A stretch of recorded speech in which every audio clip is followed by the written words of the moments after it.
En ce début de saison, Carlo Ancelotti fait face à des critiques de plus en plus nombreuses et son statut d'entraîneur incontesté du Real Madrid semble s'effriter. Le club merengue connaît un démarrage difficile, et Carleto est souvent pointé du doigt pour les difficultés de l'équipe. Certains reprochent sa gestion de Rodrigo, souvent cantonné au banc de touche, tandis que d'autres estiment qu'il tarde à faire ses changements et ne donne pas assez de temps de jeu à des jeunes talents comme Endrick et Güler.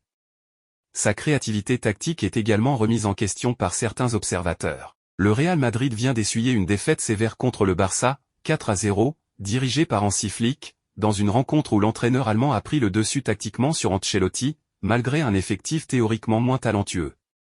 Les Merengues, avec 24 points, sont désormais à 6 longueurs des Blaugrana, solide leader de la Liga avec 30 points.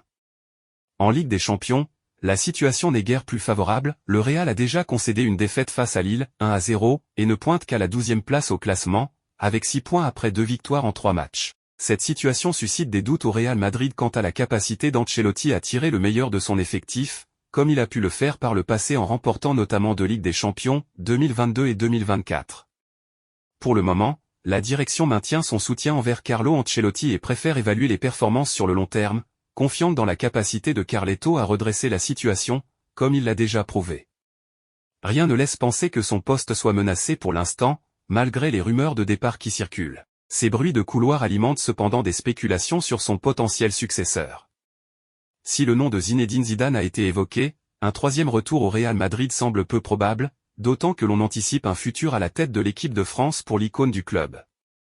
En revanche, Xavi Alonso apparaît comme une alternative bien plus plausible. Ancien joueur du Real Madrid, 2009 à 2014, 236 matchs, l'entraîneur espagnol a su faire ses preuves au Bayer Leverkusen, où il a remporté la Bundesliga, la Coupe d'Allemagne, la Supercoupe d'Allemagne et atteint la finale de la Ligue Europa en 2024.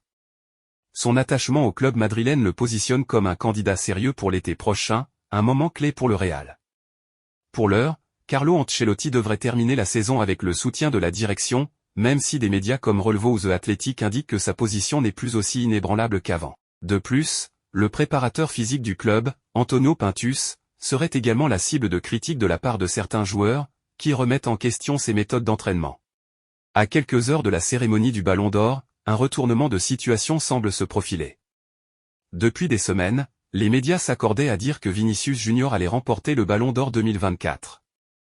Le Brésilien, considéré comme le meilleur joueur au monde durant la saison 2023 à 24 après avoir remporté la Liga et la Ligue des Champions avec le Real Madrid, attendait cette récompense avec impatience. Cependant, tout laisse à penser qu'un changement majeur est en train de se produire. Plusieurs sources rapportent que le Real Madrid a annulé son voyage prévu pour Paris, alors qu'une délégation de 50 personnes, dont plusieurs joueurs, devait s'y rendre.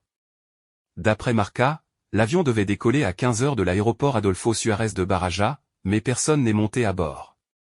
Cela suggère que les dernières informations reçues de Paris n'ont pas été favorables pour Vinicius, provoquant la colère du club madrilène. Fabrizio Romano, entre autres, explique que l'entourage de Vinicius Junior a pris connaissance de sa défaite et a décidé de renoncer à la cérémonie, tout comme le reste de la délégation. Florentino Pérez, Carlo Ancelotti et Bellingham étaient notamment censés accompagner le Brésilien. Aux dernières nouvelles, le trophée devrait finalement être remis à Rodri, le joueur de Manchester City. L'Espagnol a remporté l'Euro avec sa sélection et la Premier League avec son club, tandis que des joueurs comme Dani Carvajal, qui ont décroché l'Euro, la Ligue des Champions et la Liga, restent en lice.